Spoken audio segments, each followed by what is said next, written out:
Hiya! It is the Harrington and Richardson Model 732, 32 Smith & Wesson caliber revolver. It is a 6-shot revolver. See, 6 holes for 6 bullets. I bought this yesterday because I have 18 rounds of Smith & Wesson 32 long that I can't shoot out anything else. And this cost $150, and that seemed worth it to me to be able to shoot these. These rounds are of, I don't know how old.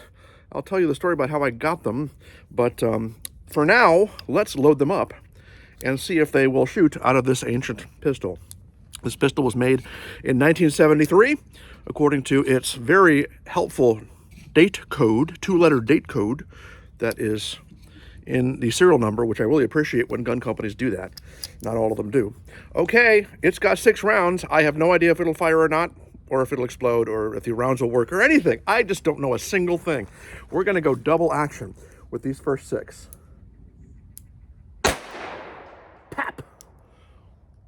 Oh, I think I got a bullseye. This is really, yeah, okay. Oh my goodness. I am what you would call pleasantly surprised. Is that 6? Are you counting? Yes, it is. Wow. Okay, that was really cool. Well, let's load it up and do 6 more, maybe single action. Let's see how we do with those.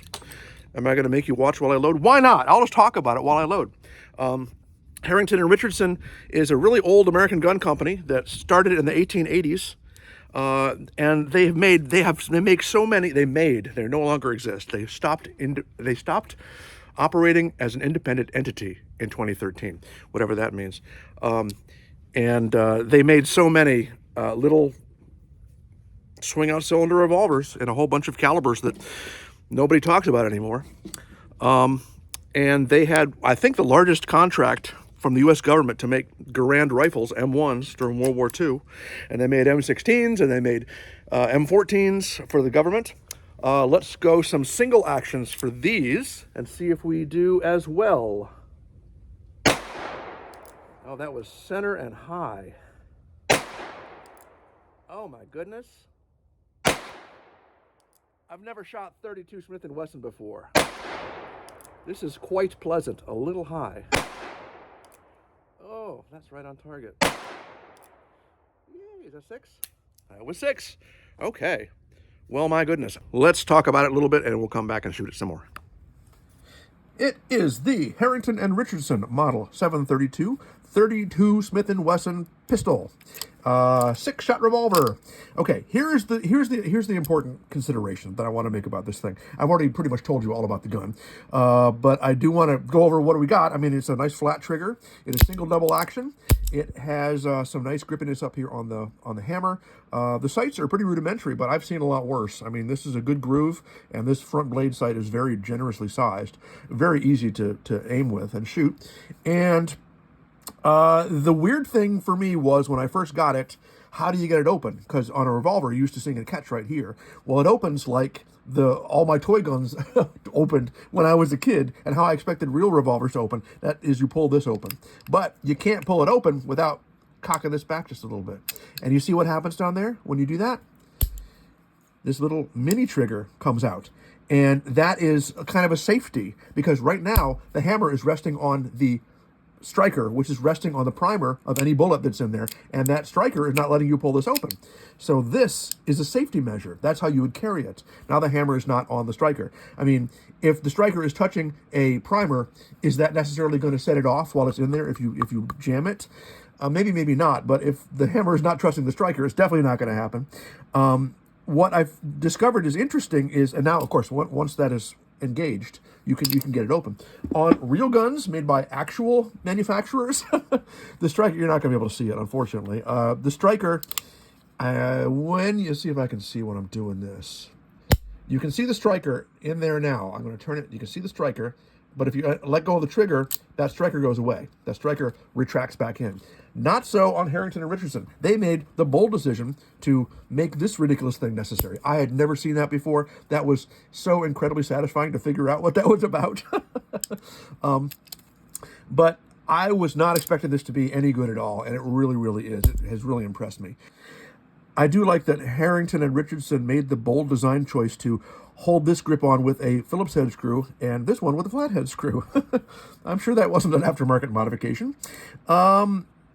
My experience with these, as I see a lot of Harrington and Richardson guns, revolvers on the shelves in the used section of my gun store, and they always look like this. They always look all beat and old, and they're always very cheap. And I kind of presumed that meant they suck, and this gun does not suck. I mean, I think guns can be inexpensive because they're unfashionable, because they're in a caliber that people aren't interested in anymore. And 32 Smith & Wesson, be it long or non-long, no, people aren't really looking for this anymore. But this has impressed the pants off me. I am still wearing pants. But the reason I bought this gun because I had these bullets. And I got these bullets, 18 or 19 of them, when I bought a used gun in 38 Smith & Wesson. And for some reason, they threw in this half box of 32 Smith & Wesson longs. I don't know why. I wasn't going to say no. So I needed something to shoot them in. And I was happy and surprised to see at my gun store they had a couple choices for 32 Smith & Wesson longs. And I got some wad cutters. And these wad cutters, Fiochi, this is totally new to me. I only knew about this because somebody on this channel commented on the video for the Roscoe, which is 38 Special. They like it because they can carry wad cutters in their everyday carry. And I didn't know what wad cutters were. It is essentially a bullet that is made for close range target shooting. It is supposed to make a nice clean hole, which makes it easier for scoring when you're target shooting. And it's essentially just a cylinder, a lead cylinder. And over 50 yards, it's like shooting a musket ball. They fly everywhere. They're useless.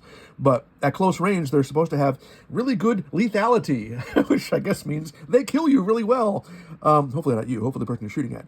But I'm excited to shoot these. I've never shot wad cutters before. This is all new to me. What is the wad you're cutting with a wad cutter? Is that the paper and the target? I don't know.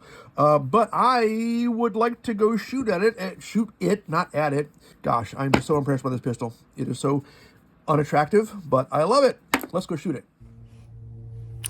We've returned, and this feature that I showed you with the little thingy taking the hammer off of the striker, I do wonder if, well, I think I explained what I wonder if, is that gonna set off a round, if a round is in there under it? I think we need to find out. I think that's important. I have 6 more of the ancient 32s, and it is under there. I don't think it's gonna fire, but I am very curious as to whether it will or not. So let's try. Nope. Let's try it one more time to be sure. Okay, well, that is probably a good result. There is a little dimple. Oh, you can't see it, can you? A little bit of a dimple on that primer, so it did touch it.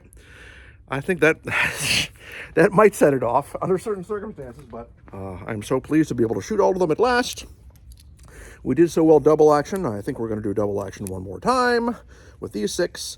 And then I have those wad cutters I need to try to see if this will handle some modern ammunition or if it will blow up. You never know.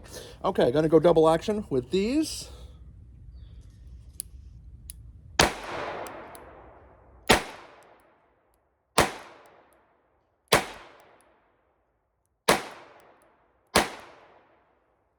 Man, I am so pleased by the results of this exercise. This is a great little gun. It really is. Okay, I'm going to load up 6 of the wad cutters and we're going to try those, but I'm not going to make you watch. Okay, wad cutters. Fiochi wad cutters. I got 6 of them. We're going to try them. And I'm going to go the second target on this one so we can compare and contrast. Going to go single action. It's shooting a little bit high, so that is, no, very much off target. Oh, interesting. Wow. There it is. Just had to get used to it. Okay, it threw them kind of in a bunch of different places. That's interesting. It was much less accurate than the old ones. Well, we got to try 6 more, right? 6 last wad cutters. And we're going to do them double action because double action has brought us very good results.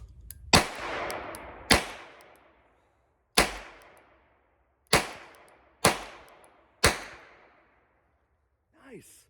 Ah, that actually smells a little better than the old bullets. I wonder why that is. Okay, let's go see how we did. Well, I hope you're as impressed as I am. Here are our old Smith & Wesson longs. I mean, that was my first shot right there. First shot with a new gun. Yes. Thank you. Yes. And the single action ones were heading up here more. And I tried to aim down some, but I mean, that's really good. Little gun, even at that short distance, little gun, little barrel. I like that a lot. And the wad cutters are supposed to be about leaving more defined circles, and they certainly do. I mean, you can see the difference. They are much more clearly defined, and they were originally hitting up here, those first ones, but after that, it settled down, and man, I mean, I'm not used to getting bullseyes this much. I must be getting good. And I'm very surprised and very pleased by this pistol. Gotten more or less as a joke because it was cheap. It was 150 bucks. And it's obviously been around the block. It's been used. Has it been loved or just used? I don't know. But I'm thinking I'm loving it.